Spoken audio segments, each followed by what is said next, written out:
biyya baate takka dhiiris hin ganne. Wallahi rabbi nagaan nan galchi takka dhiira bira ga'e hin beeku. Uf miskiina koo abshiri inshallah abshiri. Biyyatoo isa biyya waan nagaafattare.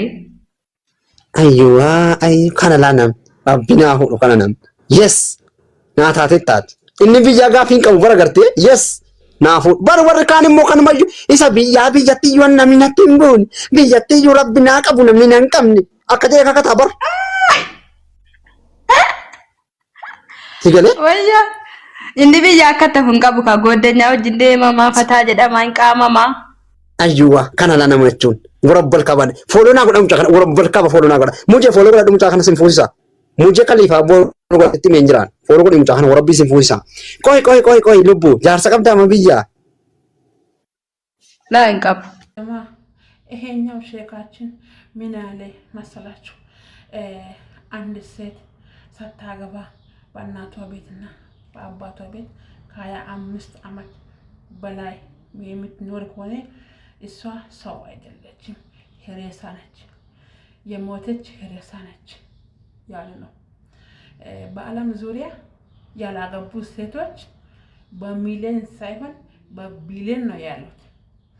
እሺ እኔ አሁን ያለሁት በእናቴ ቤት አይደለም፣ በአባቴ ቤትም አይደለም፣ ውጭ ሀገር ነኝ ያለሁት።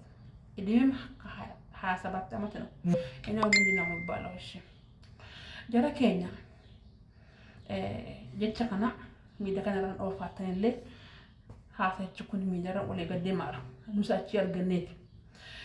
Ani hamma kan jiru mana haadha kiyyaa hin jiru, mana abbaa kiyyaa hin jiru. Umuriin kiyyaallee 27. Nu maal jedhama? Ishii warri mana haadhaa mana abbaa jiranu kanas reenfa yoo jedhamani nu immoo maal jedhamna? Ishi immoo nu fuudhaa kammoo kanas hin heerumna ofirraa nu gaha kanas hin heerumna nu fuudhaa kanas kana booda heeruun barbaanna heerumnee jiruu keenya oofachuu barbaanna nu fuudhaa. Dhiirri tokko dubartii afur dirqama fuudhuu qaba je'ee hin dubbatamne shari'aa keessatti. Sunnaadha. Sunnaa. Yinoo sunnaadha.